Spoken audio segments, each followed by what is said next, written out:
नमस्कार, आप देख रहे हैं एनबी न्यूज। मैं हूं आपके साथ काजल ठाकुर। देश भर में महंगाई चरम पर है। बिना सब्सिडी वाले घरेलू एलपीजी सिलेंडर के दाम एक बार फिर से बढ़ा दिए गए हैं। सरकारी तेल कंपनियों ने घर में इस्तेमाल होने वाले एलपीजी सिलेंडर के दाम 25 रुपए बढ़ा दिए हैं और उसके साथ ही राजधानी दिल्ली में एलपीजी सिलेंडर का भाव अब 824 रुपए से ज्यादा हो चुका है। आपको बता दें कि इससे पहले जो रसोई गैस की कीमत थी 809 रुपए थी। हालांकि अप्रैल में सिलेंडर 10 रुपए सस्ता हुआ था और उसके बाद मई जून में जो कीमत थी उसमें कुछ बदलाव नहीं आया। दिल्ली के अलावा आज से कोलकाता में एलपीजी सिलेंडर 861 रुपए बिक रहा है और वहीं मुंबई, चेन्नई की अगर बात करें तो जो सिलेंडर की कीमत है वो 834 और 850 रुपए हो चुकी है। दिल्ली में इस साल 1 जनवरी को एलपीजी सिलेंडर का दाम 694 रुपए था। 1 जुलाई को ये कीमत 834 रुपए है, यानी इस साल 138 रुपए घरेलू गैस का दाम बढ़ चुका है। 4 फरवरी को दाम बढ़ाकर 719 रुपए प्रति सिलेंडर किया गया। इसके बाद 15 फरवरी को दाम 769 रुपए और 25 फरवरी को दाम 794 रुपए कर दिया गया। 1 मार्च को सिलेंडर का दाम 819 रुपए कर दिया गया। अप्रैल में 10 रुपए की कटौती की गई। इसके बाद अब जुलाई में दाम 834 रुपए कर दिया गया है। और आपको बता दें कि दिल्ली में 19 किलो वाले सिलेंडर का दाम 76.50 रुपए बढ़ाकर 1550 रुपए कर दिया गया है। इंडियन ऑयल की वेबसाइट के अनुसार 1 जून को दिल्ली में इस सिलेंडर का जो दाम 122 रुपए कम किया गया था। तो देश भर में पेट्रोल डीजल के दाम एक तरफ बढ़ रहे हैं, लेकिन वहीं घरेलू गैस के दाम भी लगातार बढ़ते चले जा रहे हैं, जो कि लोगों की चिंता इस समय बढ़ा रहे हैं कि कैसे रसोई का खर्च चलेगा, कैसे आमदनी होगी, कैसे महिलाओं की किचन चलेगी। क्योंकि तेल के भाव जिस तरीके से बढ़ रहे हैं, सिलेंडर के भाव भी उसी तरीके से लगातार बढ़ते चले जा रहे हैं। 25 रुपए महंगा सिलेंडर हो रहा है। महिलाओं की किचन पर इसका बहुत ज्यादा असर पड़ेगा। अब तक पेट्रोल डीजल को लगातार लेकर चिंता है, क्योंकि हर रोज पेट्रोल डीजल के दाम भी बढ़ते चले जा रहे हैं। कुछ लोग ऐसे हैं जो कि पेट्रोल डीजल की वजह से कार नहीं चला पा रहे हैं, उन्होंने बाइक चलानी शुरू कर दी है। विपक्ष लगातार विरोध कर रहा है, लेकिन विरोध की आवाज को सुना नहीं जाता है। विरोध महंगाई के खिलाफ किया जाता है, महंगाई को मुद्दा बनाने की भी कोशिश की जाती है, लेकिन वो मुद्दा उस तरीके से बन नहीं पाता है जैसे बनाने की कोशिश की जाती है।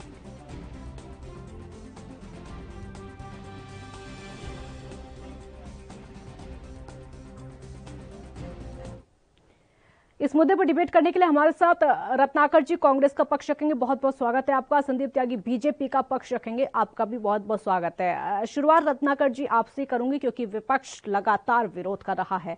अब तक हमने देखा था हर रोज पेट्रोल डीजल के दाम लगातार बढ़ते जा रहे हैं। अब एलपीजी सिलेंडर 25 रुपए महंगा हो चुका है। देश भर महंगाई की मार लगातार बढ़ती चली जा रही है। रत्नाकर जी, पहले मैं यही कहना चाहूंगा कि ये सरकार जो है ये पूंजीपतियों की सरकार है, आम जनता की सरकार नहीं है। अगर आम जनता की सरकार होती तो आम जनता की परेशानियों से जो है वो रूबरू होती और उसको पता रहता कि आम जनता कितनी आज के परिस्थितियों में कितनी परेशान है। एक तरफ कोरोना महामारी से परेशान है, दूसरी तरफ इस महंगाई से परेशान है। आज महंगाई जो है 11.9% बढ़ के हो गई है, जो सर्वाधिक महंगाई है अभी तक। ये सर्वाधिक महंगाई है। जो पेट्रोल हमारे समय में, यूपीए के समय में जो पेट्रोल 65 रुपए मिलते थे, वो पेट्रोल आज 100 रुपए के पार हो चुके हैं।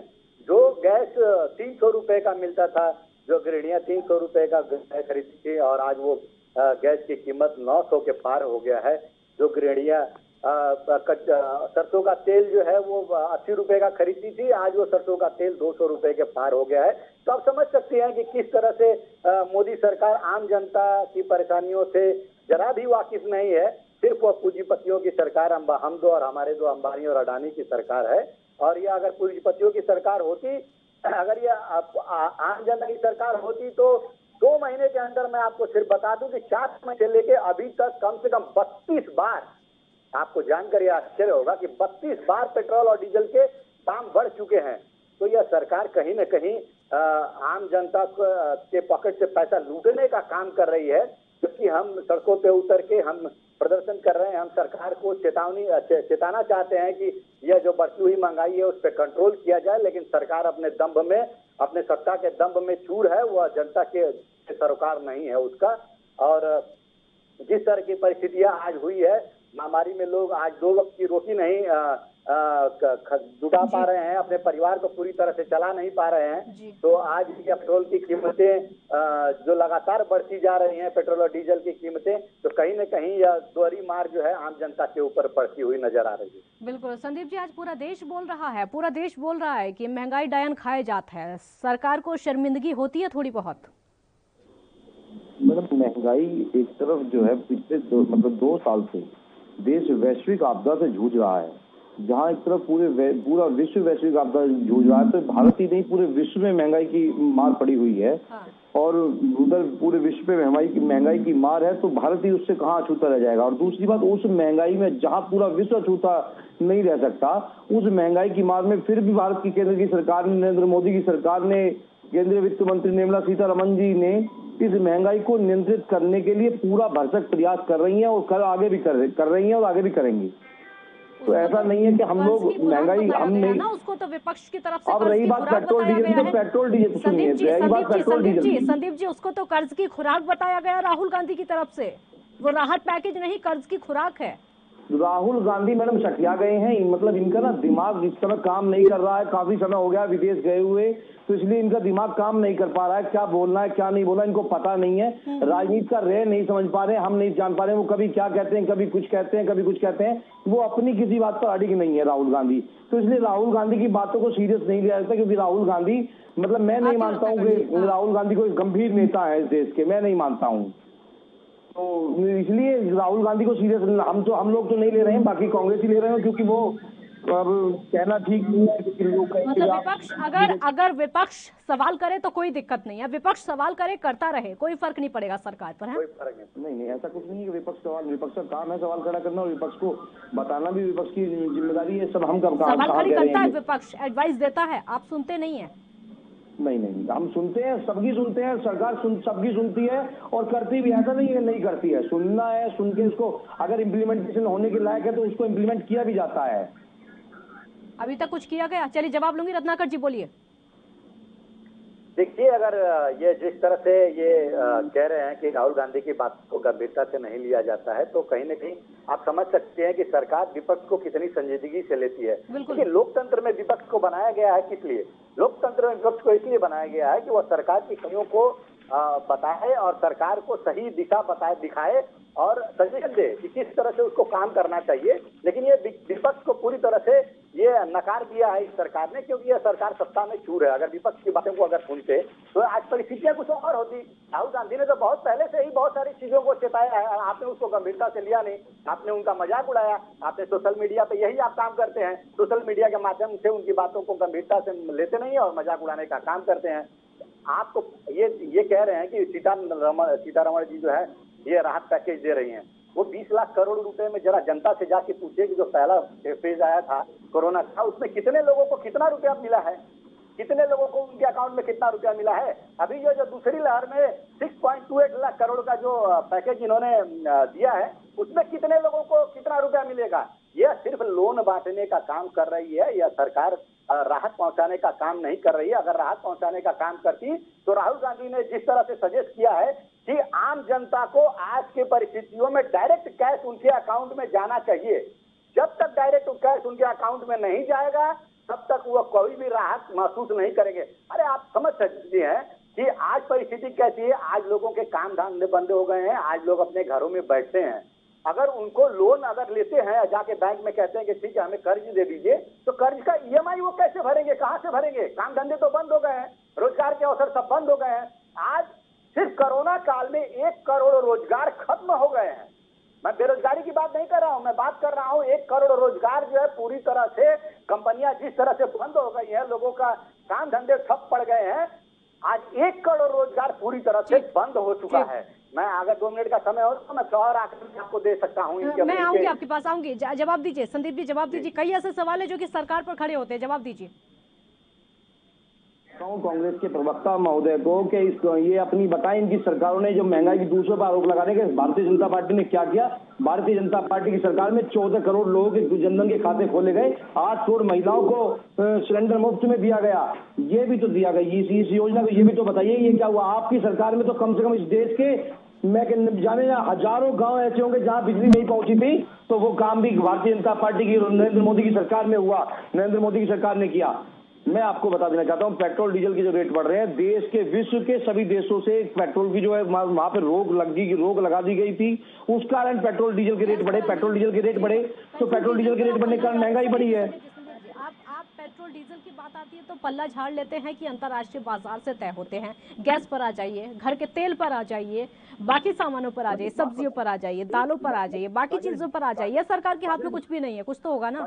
काजल जी मैं आपको बता दूं, पिछले बार 4,000 रुपए क्विंटल का रेट सरसों का था, जो किसान को मिला। इस बार किसान को रेट 6,000 क्विंटल का मिला। जब 6,000 रुपए क्विंटल का रेट किसान को दिया जाएगा सरसों के तेल का, तो क्या तेल महंगा होना वाजिब नहीं है? एक तरफ तो आप किसान की बात करते हैं, किसान को कुछ नहीं मिल रहा है, और दूसरी तरफ बात करते हैं कि महंगाई हो रही है। अरे उधर किसान की आमदनी बढ़ रही है, किसान को पैसा मिल रहा है, तो आमदनी जब किसान की आमदनी बढ़ेगी, किसान की बात मत करिए संदीप जी। अगर किसान की बात करेंगे तो आप पर सवाल बहुत खड़े होते हैं। संदीप जी, अगर आप किसानों की बात करेंगे तो सवाल बहुत हैं सरकार पर, क्योंकि किसान बैठे हुए हैं, क्योंकि किसान दिल्ली की सीमा पर बैठे हुए हैं, अभी उठे नहीं है। काजल जी 6,000 रुपए क्विंटल के रेट अगर किसी सरकार किसान अभी दिल्ली की सीमा पर बैठे हुए, नरेंद्र मोदी की सरकार ने किया है। नरेंद्र मोदी की सरकार में सीमाओं पर बैठे हुए, वहाँ पर किसानों की बात वो किसान नहीं है, आप महंगाई पर आ जाइए, वो किसान नहीं है, वो गुंडे हैं। आप महंगाई पर आ जाइए। वो किसान नहीं है काजल जी, वो गुंडे हैं, वो तथाकथित गुंडे हैं। ये बात आप पिछले 7 महीनों से बोल रहे हैं। जिन्होंने कल वाल्मीकि यही बात आप पिछले 7 महीनों से बोल रहे हैं। पिछले 7 महीनों से आप यही बात बोल रहे हैं। वाल्मीकि समाज के लोगों का अपमान किया, वाल्मीकि समाज के लोगों पर हमला किया या नहीं किया? वो तथाकथित गुंडे हैं, वो किसान नहीं है। किसान अपने खेत में गन्ने की फसल बो रहा है, ज्वार काट रहा है, किसान अपने खेत में सरसों की फसल। वाल्मीकि समाज चुप रहा था वहाँ पे, वो भी तो चुप नहीं था ना। दोनों तरफ से हुआ है, दोनों तरफ से हुआ है।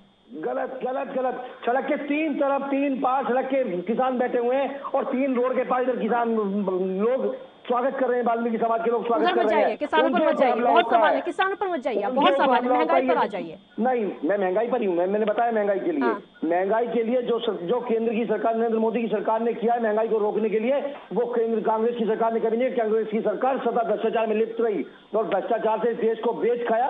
1,76,000 करोड़ के घोटाले किए कांग्रेस सरकार ने किए, लेकर के कोयला से और आसमान तक, पाताल तक बेच खाया, तो कांग्रेस की सरकार ने बेच खाया।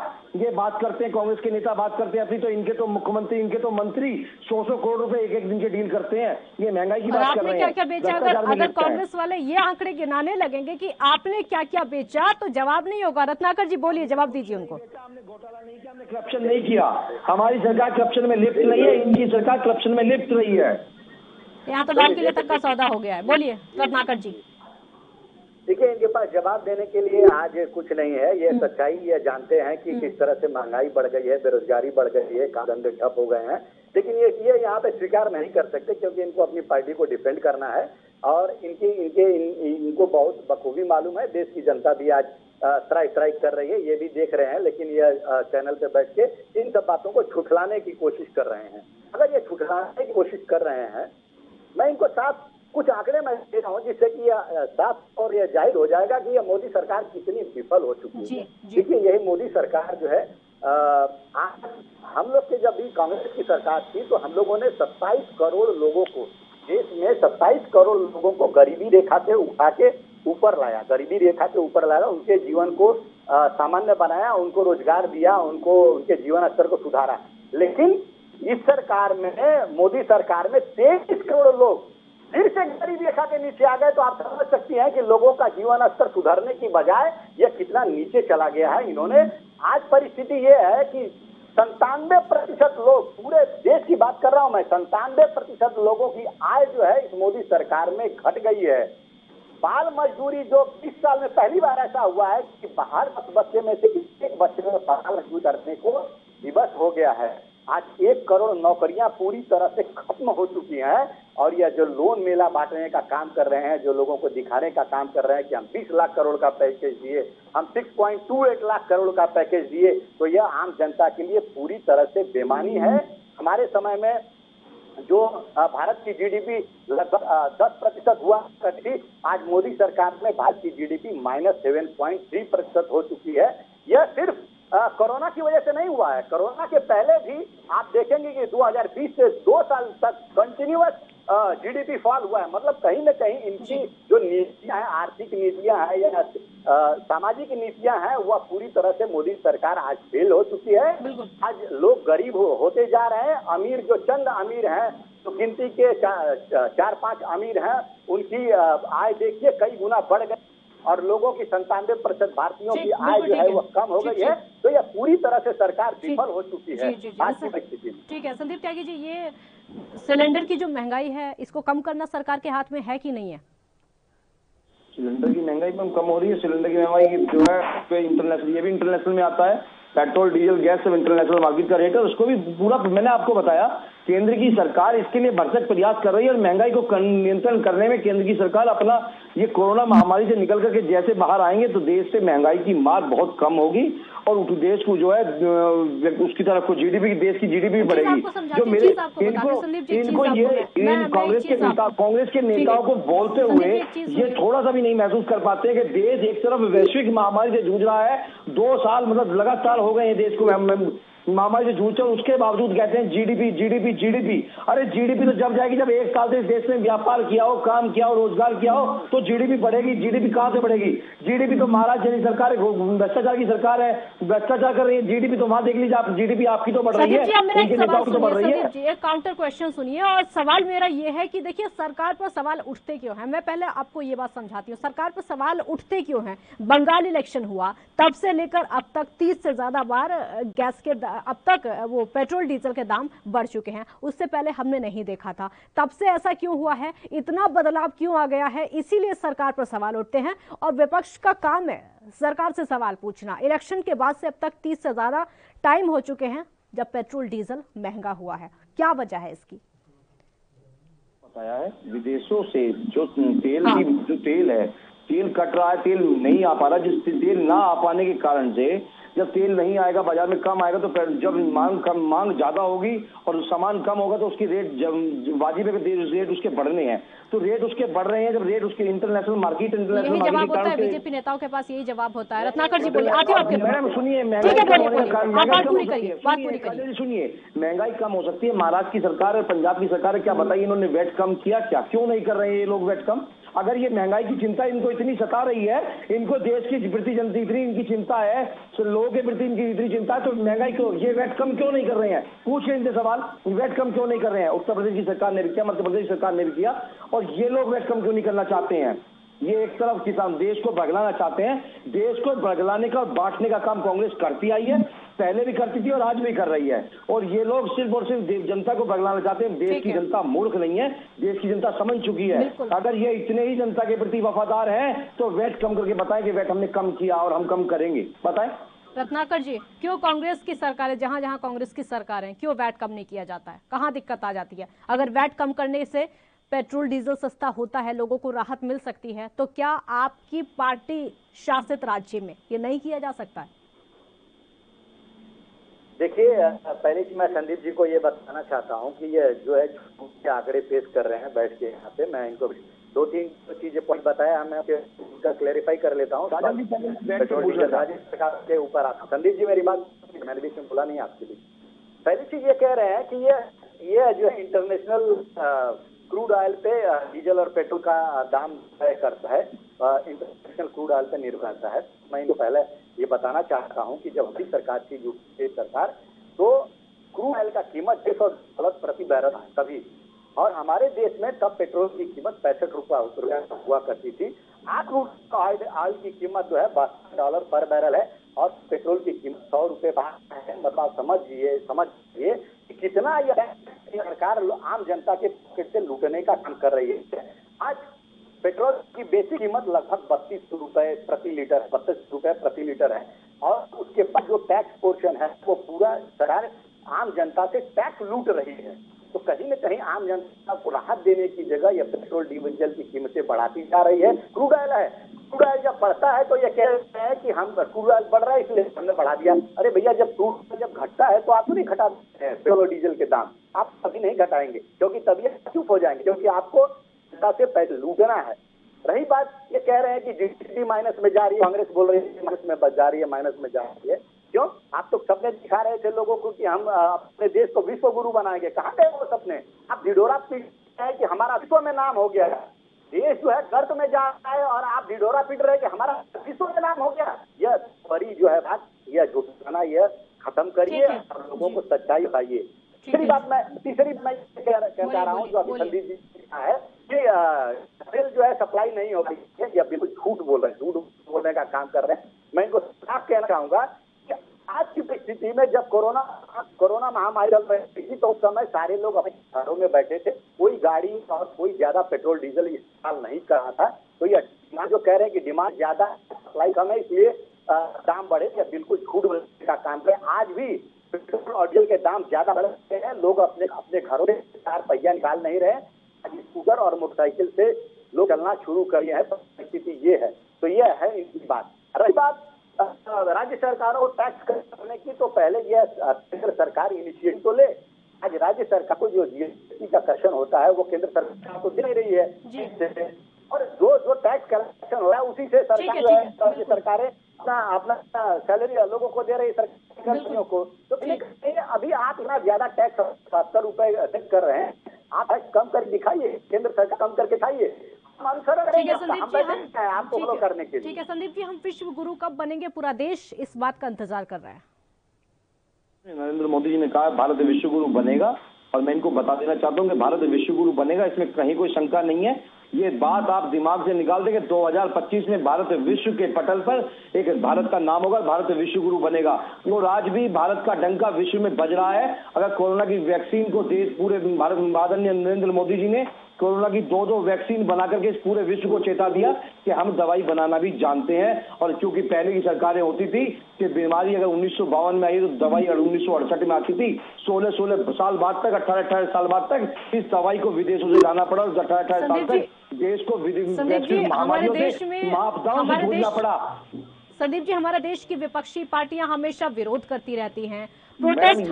हमारे देश के युवाओं को देखो, वो नौकरी के लिए प्रोटेस्ट करते रहते हैं। महिला सुरक्षा को लेकर देखो तो वो प्रोटेस्ट करते रहते हैं। देश भर के हालात ऐसे हैं, विश्व गुरु की कल्पना कैसे करें, किस आधार पर करें? विश्व गुरु बनेगा, और ना ही हमारा देश जो रोजगार की बात कर रहे हैं, तो मैं बता देना चाहता हूँ एमएसएमई सेक्टर में नरेंद्र मोदी की सरकार ने न जाने कितने करोड़ लोगों को रोजगार, अपना आत्मनिर्भर बनाने का काम दिया है। तो नरेंद्र मोदी की सरकार के एमएसएमई सेक्टर में अभी हाल ही में कल ही परसों में निर्मला सीतारमण ने बजट किया है। तो ऐसा नहीं है कि लोगों को आत्मनिर्भर बनाने की तरफ भारत की सरकार चल रही है, नरेंद्र मोदी की सरकार चल रही है कि लोग आत्मनिर्भर बने, बेरोजगार ना हो, अपने आप रोजगार पैदा करें। ऐसी नीति भारत सरकार तैयार कर रही है और बना रही है। दूसरों पर डिपेंड ना रहने की। सपने दिखाने से कुछ नहीं होगा ना संदीप जी, सपने दिखाने से क्या होगा? सिर्फ सपने दिखाने से कुछ नहीं होगा। अगर आप देश के सपने पूरे करें तो कुछ हो पाएगा, सिर्फ सपने दिखाने से कुछ नहीं होगा। सपनों को साकार करने का काम नरेंद्र मोदी की सरकार के, सपने दिखाने का काम तो 1964 से लेकर के 1984 से लेकर के आज तक कांग्रेस की सरकार करती आ रही थी। गरीबी हटाओ, गरीबी हटाओ, गरीबी हटाओ। अगर गरीबी हटाने का वास्तव में ये लोग गरीबी हटाना चाहते थे तो 1947 से 2004 तक, 2014 तक क्यों नहीं गरीबी हटा पाए? क्योंकि ये लोग गरीबी हटाना नहीं चाहते थे, गरीबी पैदा करना चाहते थे, देश को बर्बाद करना चाहते थे। इनकी फितरत में है देश को बर्बाद करना। एक बार उनसे भी पूछ लेते हैं, देश को बर्बाद करना चाहते थे कि नहीं चाहते थे? बोलिए रत्नाकर जी। सबसे पहले तो मैं संदीप जी का वो गरीबी हटाओ वाले नारे में बात करना चाहूंगा। आंकड़ा कहता है, मैं आपको जानकारी दे दूं, आंकड़ा कहता है कि हमारी सरकार ने, यूपीए की सरकार ने 27 करोड़ लोगों को गरीबी रेखा से ऊपर लाया। आंकड़ा ये भी कहता है कि मोदी सरकार ने 23 करोड़ लोगों को गरीबी रेखा के मध्यम वर्ग से लेकर गरीबी रेखा नीचे ला दिया है। तो ये गरीबी हटाओ या गरीबों को हटाओ, ये कौन कर रहा है आप देख सकती हैं। रही बात कि विश्व गुरु बनाने की बात कह रहे हैं कि 2025 में हमारा देश विश्व गुरु बनेगा, किस तथ्य से आप कह रहे हैं? आज हमारे देश जीडीपी माइनस में, इतिहास में पहली बार हुआ है कि जब देश की जीडीपी माइनस में है, -7.3%, तो आप कह रहे हैं कि हमारा देश विश्व गुरु बनेगा। बेरोजगारी आजादी की बात सर्वाधिक है, तो आप कह रहे हैं कि हमारा देश विश्व गुरु बनेगा। किसानों ने 3.25 लाख किसानों ने इनके कार्यकाल में आत्महत्या किया है, और ये कह रहे हैं कि हमारा देश विश्व गुरु बनेगा। 97% बच्चियों की इनकम जो है कम हो गई है, और ये कहते हैं कि हमारा देश विश्व गुरु बनेगा। 1 करोड़ रोजगार खत्म हो गया है, और ये कहते हैं कि हमारा देश विश्व गुरु बनेगा। और झूठलाना चाहते हैं, क्यों जनता को गुमराह करना चाहते हैं? क्यों टीवी पे बैठ के बोलने का काम कर रहे हैं? विश्व गुरु आंकड़े बताइए, दिखाइए आंकड़े, कैसे विश्व गुरु नहीं देगा? गुरु बन रहा है कोरोना में, असफलताओं में, कुप्रबंध में, जो नीतियां है कुप्रबंध में। रत्नाकर जी, एक और आपसे मेरा एक सवाल होगा, हमने हमेशा देखा विपक्ष को आवाज उठाते हुए, राहुल गांधी, प्रियंका गांधी हमेशा ट्विटर के जरिए आवाज उठाते रहते हैं, विरोध भी सरकार की नीतियों का करते रहते हैं, ठीक है, लेकिन ऐसा नहीं लगता कि अगर सरकार नहीं सुनती है, सरकार या फिर सुनना ही नहीं चाहती है, तो विपक्ष को अपने विरोध का तरीका बदलना चाहिए ताकि वो सीधी आवाज सरकार तक पहुंचे? देखिए, सरकार आज भी हो गई है, सरकार आज की बात सुन रही है, विपक्ष बात सुन रही है। सरकार अपने जो पूर्ण बहुमत में है उसका आपको दम्भ है, सरोकार भी रखती है। देखिए, हम ट्विटर पे भी बात करते हैं, सड़कों पे उतर के भी आवाज उठाते हैं, हम जनता के लिए लड़ाई कर रहे हैं, जनता के हक के लिए लड़ाई कर रहे हैं। अगर ये सरकार नहीं सुनने का काम कर रही है तो आने वाले चुनाव में 2022 का चुनाव उत्तर प्रदेश में है, उसमें भी जनता इनको पूरी तरह से सबक सिखाएगी, क्योंकि जनता के पास वोट का अधिकार है। लोकतंत्र में वह सत्ता पलटेगी और जो अंधी और बहरी हो जाती है सरकार को सबक सिखाने का राह। ठीक है संदीप जी, जवाब दे। संदीप जी, जनता के साथ खड़ी है। ठीक है, लास्ट रिएक्शन होगा। संदीप जी, आप जो बोलना चाह रहे हैं वो बोलिए। और एक मेरा सवाल ये है कि क्या जनता उम्मीद करे, राहत कब तक मिल पाएगी? बहुत जल्द राहत मिल जाएगी। गरीबी ये जो क्या नाम है, कोरोना काल से जल्दी ही मुक्ति मिलने वाली है देश को, और जल्दी उसके बाद में फिर देश में अच्छे दिन आने वाले हैं फिर से देश जो है प्रगति की तरफ अग्रसर होगा। एक मिनट, तो 2014 से हो रहा है। मैं गरीबी पे, मेरे मित्र ने मुझे कुछ कहा था तो मैं बता देना चाहता हूँ। 2007 और 8 के आंकड़ों के हिसाब से 55 मिलियन आबादी जो थी वो मतलब वो थी गरीबी की थी। 2018 के बहुआयामी गरीबी सूचकांक के अनुसार इस देश में 27.1 मिलियन 271 मिलियन की कमी आई है, और यह छोटी बड़ी प्रगति नहीं है, बहुत बड़ी प्रगति है, और ये नरेंद्र मोदी की सरकार में आई है, उससे पहले नहीं आई है। मैं बता देना चाहता हूँ, जो आप आंकड़ों की बात कर रहे हैं, मुझे आंकड़े दिखा रहे हैं, उन आंकड़ों को बता रहा हूँ। तो उससे 2007-8 से पहले 550 मिलियन थी, तो 2018 में 270 मिलियन गरीबी दूर हुई है, जो गरीबी से बाहर निकल के आए हैं। और काजल जी, मैं आपको बता देना चाहता हूँ कि राहत की बात हो रही थी, राहत लगता नहीं महंगाई से फिलहाल मिल पाएगी। बहुत शुक्रिया आप दोनों का हमारे साथ जुड़ने के लिए। महंगाई लगातार बढ़ती जा रही है, एलपीजी सिलेंडर के दाम 25 रुपए बढ़ चुके हैं, पेट्रोल डीजल के दाम हर रोज बढ़ते जा रहे हैं, पब्लिक परेशान है, लेकिन सरकार बोलती है हमारे हाथ में कुछ नहीं है, महंगाई कम नहीं हो सकती। बहुत शुक्रिया आपका। देखते रहिए एएनबी न्यूज। नमस्कार।